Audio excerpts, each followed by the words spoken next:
인공지능이 직원을 대체할 것이라는 생각에 지난 1년여간 신규 직원 채용을 꺼리던 미국 기업들이 다시 채용을 늘리고 있는 것으로 드러났습니다. 월스트리트 저널은 미국의 주요 기업들이 지난 몇 달간 채용을 비용이 많이 드는 최후의 수단으로 여겨왔지만 최근 다양한 산업군 전반에서 변화의 기류가 나타나고 있다고 보도했습니다. 미국 정부 공공부문의 컨설팅 서비스를 제공하는 부주 앨런 해밀턴의 최고 운영자 크리스틴 마틴 앤더슨은 지난 24일 투자자들에게 보낸 서한에서 우리는 채용 속도를 좀 더 높여야 한다. 이 문제를 해결하고 있다고 전했습니다. 이 기업은 지난해 도널드 트럼프 행정부가 계약을 대폭 줄이고 비용 삭감도 요구하면서 직원 수천 명을 감축한 바 있습니다.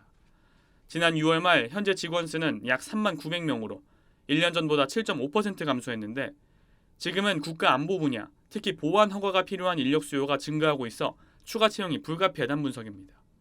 또 월스트리트 저널은 지난 18개월 동안 미국 대기업들은 사무직 인력을 감축하는 추세였지만 지금은 해고 규모가 줄고 있다고 설명했습니다. 지난주 신규 실업수당 청구 건수는 18만 7천 건으로 1969년 이후 57년 만에 가장 낮은 수준을 기록할 정도였습니다.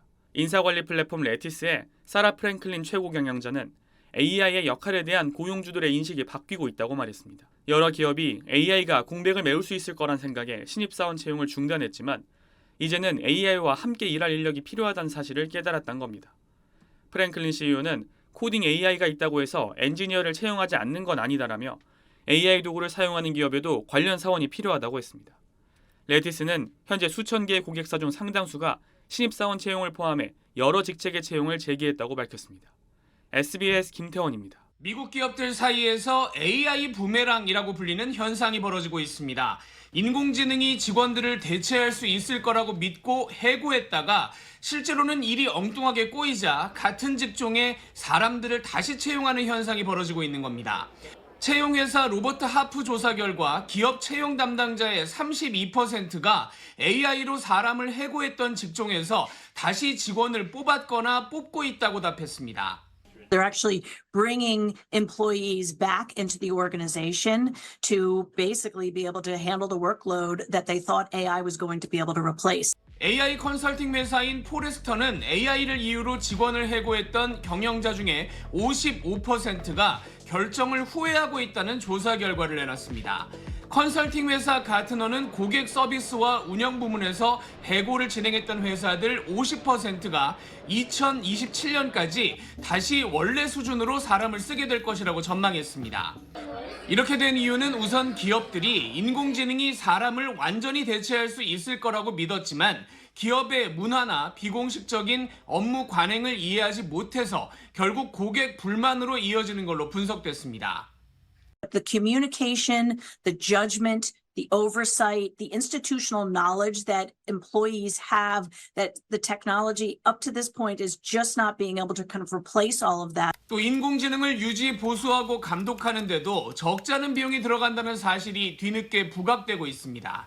전문가들은 중장기적으로 인공지능이 직원들 역량을 강화하는 데 더 활용되는 한편 인공지능이 효과적으로 지시를 내리고 감독하는 사람 몸값은 더 올라가게 될 것이라고 분석했습니다.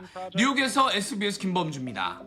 지금 미국에서는요, AI가 사람을 대체하는 속도가 회사에서 공지 띄우는 속도보다 빠르다. 이런 우스갯소리까지 나옵니다. 아마존은 미국 창고 직원 60만 명 업무를 로봇으로 바꿀 수 있다는 전망을 내놨습니다.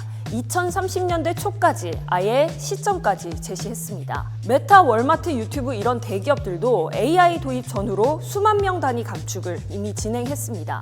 연구 결과도 이어지고 있습니다. 현재 기술만으로 미국 일자리 11.7%가 AI로 대체 가능하다. 2030년이면 전체의 40%가 자동화 영향권에 들어간다는 전망입니다. 산업 하나가 사라지는 수준이 아니라 노동시장 전체가 재편되는 규모인데요. 먼 얘기가 아닙니다. 여러분의 동료, 여러분의 일자리가 지금 이 순간 해고 대상일 수 있다는 뜻입니다. 한국에선 이런 시나리오까지 나옵니다. AI가 한국 취업자 일자리 최대 74%를 대체할 수 있다. 초기 충격은 청년, 여성, 사무직, 판매직, 이후에는 제조 전문직까지 확산될 수 있다고 보고 있는데요. 더 중요한 건 AI가 새로 만드는 일자리는 극히 제한적일 거란 분석입니다.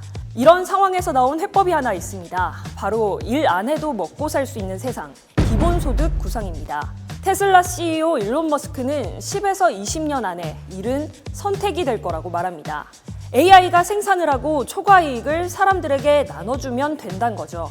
오픈 AI CEO 샘 올트먼은 AI가 만든 가치를 모든 사람이 나눠 가져야 한다며 아예 AI 토큰을 전 세계 시민에게 지급하는 모델을 언급했습니다. 2020년 민주당 대선 경선 후보였던 앤드루 양도 미국 성인 전체에게 월 $1,000 기본소득을 줘야 한다고 주장해 왔습니다. 그런데 문제는 이겁니다. 돈은 어디서 나오는가? 앤드루 양의 결론은 분명합니다. AI 기업에 과세하자는 겁니다. The CEO of Anthropic, Dario Amodei, just raised his hand and said, "You guys should tax us, the AI firms. And if you have an AI tax or a compute tax, you get to very big numbers very quickly." 실제 미국 일리노이주 쿡카운티는 2026년 예산에 $750만 규모 기본소득을 정식 항목으로 넣었습니다. 3,200가구에게 매달 $500씩 2년 동안 주는 시험 사업을 먼저 해봤는데 결과가 꽤 뚜렷했습니다. 긴급지출 해결이나 재정적 안정감 증가, 그리고 정신건강 개선 등 안전망 효과가 확인된 겁니다. 돈 주면 일 안 하는 거 아니냐는 우려와 달리 일자리 포기 현상은 크지 않았고 오히려 정규직 취업률, 즉 일자리의 질이 올라가는 경우도 있었습니다. AI로 인해 전 세계 GDP가 7에서 14%까지 오를 수 있다. 경제적 파이 자체가 커질 거란 연구들도 나왔습니다.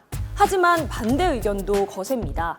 MIT 노동경제학자 데이비드 오터는 단칼에 기본소득을 정치적 판타지라고 규정했습니다. 트럼프 행정부에서 AI 정책을 맡았던 데이비드 섹스는 테크 기업들이 일자리 축소로 욕먹기 싫으니까 돈을 나눠주겠다고 하는 거라고 지적합니다.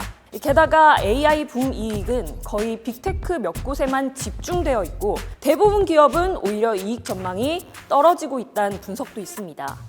이 상황에서 소수기업의 이익을 전 국민에게 나눠주자고 한다는 건 당연히 쉽지 않겠죠.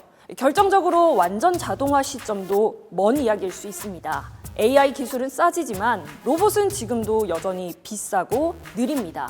범용 로봇은 20년 안에 대량 상용화되긴 어렵다는 회의론도 존재합니다. 예일대에선 챗GPT 이후 노동시장의 급격한 교란은 관찰되지 않았다. 기술의 파급을 이렇게 한 문장으로 요약했습니다. 남는 질문은 이겁니다. AI가 정말 모두를 부자로 만들 수 있을까? 만약 그 부가 생긴다고 해도 누가 돈을 갖고 어떻게 나누고 또 누구에게 돌아가야 하는가? 사람들은 정말 일 안 하는 사회를 원할까?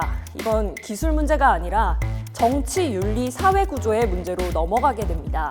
AI가 바꿀 미래는 새로운 복지 시대가 될 수도 있고 극소수만 더 부자가 되는 시대가 될 수도 있습니다. 그 차이를 만드는 건 사실 AI 성능이 아니라 우리가 어떤 규칙을 만들고 어떤 사회를 선택하느냐에 달렸습니다.